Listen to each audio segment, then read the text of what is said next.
RushMD has 1 to 4 players rushing around the hospital to gather medical supplies, diagnose, and treat patients. Our Tipia Games provided this in exchange for an honest review. Set up the hospital in the layout you prefer and place the scoreboard where everyone can see it. Place the medical point, reputation, and round markers on the scoreboard. Place the piles of bits, depending on player count, close to their associated rooms on their indicated spots. Separate the diagnosis cards by type, then shuffle and place them in their spots. Shuffle the culture tokens, prepare the blood exam, and place them near the lab. Shuffle the epidemic cards, then place the deck near the wards. Place the beds in the wards. Give everyone a doctor timer in their chosen color. Nurses are placed within reach of all players.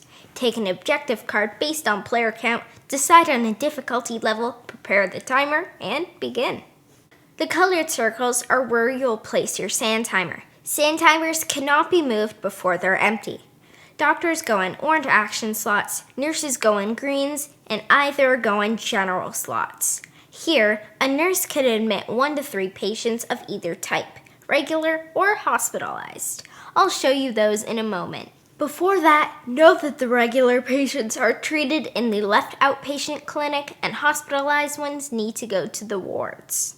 Treatment reward is in the top left. Many objectives are tied to your score, so treat as many patients as possible. Condition is in the top right. If your patient wasn't treated before the round ends, their condition worsens. Dropping from mild to serious condition will cost you 1 medical point. Dropping from serious to critical will cost you 3 medical points. Losing a critical patient costs you 8 medical points. You also lose medical points if you made a medical error. If your medical points drop to 0, you lose the game. Treatment types are at the bottom. Hospitalized patients may need surgery or diagnostic exams in addition to medications or blood. Exams are performed by moving a hospital bed and patient here and placing a doctor in the action slot. Cultures will have you flip tokens to find the match. The blood exam will have you move tiny cylinders around. X-rays will have you searching for the right card, and MRIs will have you placing your doctor timer on the corner of the bed to represent how still you need to be. Once the exam has been performed, return the patient and bed to the ward with the completed exam card. Doctors or nurses can restock the blood bank, nurses restock the medicine cabinets, and doctors use tweezers to bring in organs. Supplies will always be running out, and each timer can only bring in 1 type at a time. For example, a doctor can bring in 2 kidneys, or a nurse can restock with 3 green IV drug tokens. 2 surgeries can be performed at once, but you'll need a doctor and nurse for each. Doctors handle organs, nurses handle blood and medications, and everything must be done using the tweezers. In the wards, nurses are able to provide medicine to patients. Diagnosis cards go at the foot of each bed. Some patients will cause an epidemic, meaning you'll need to draw an epidemic card. If an epidemic breaks out, you will need to provide care to every patient in that ward before the round ends. Otherwise, you'll lose medical points at the end of the round.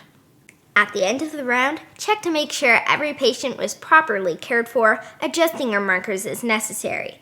At the end of the 4th round, see if you met your objective. There are additional rules and even variants like the research cards, but this gives you a general idea of how to play. Move your doctors and nurses to accomplish tasks, maximize your time and actions, and help those patients. That's RushMD. Don't try RushMD on anything but a large rectangular table. Make sure you can sit 2 next to one another and 2 across from you. Our games average about an hour, including setup and takedown. If you've already played Kitchen Rush, you have an idea of how this all works.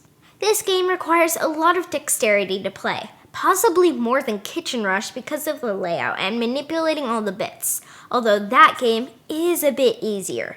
Because of this and the planning, I'd save this for experienced 9-year-old gamers. In our 3rd game, it seemed like everyone needed to go to the lab or diagnostic imaging. We completed most exams, but in the final minute of round 2, Mom grabbed a syringe on me. It was all I needed to cure my patient. Mom, she still was short a pill. Silly Mom. Grandma, on the other hand, was amazing. She assisted patients and replenished the pharmacy. Dad handled the blood bag and the regular patients. I assisted with surgeries and brought in organs. We won. RushMD's theme fits perfectly.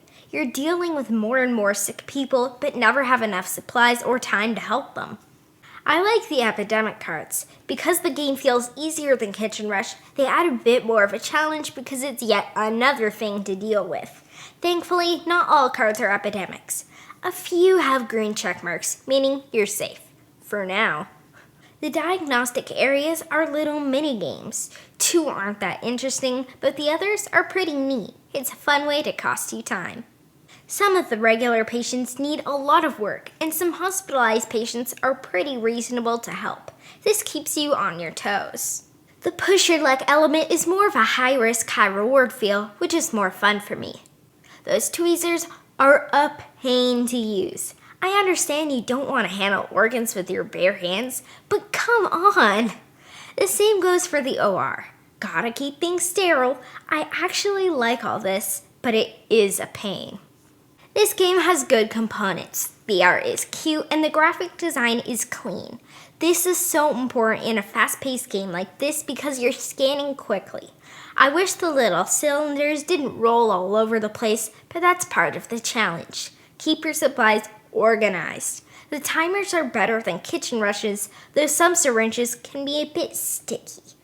We read that the designer wanted to make this easier than Kitchen Rush, which was hard even on its normal difficulty. While we don't find all of the hard challenges here to be equal, it's probably the mode most experienced gamers will be using.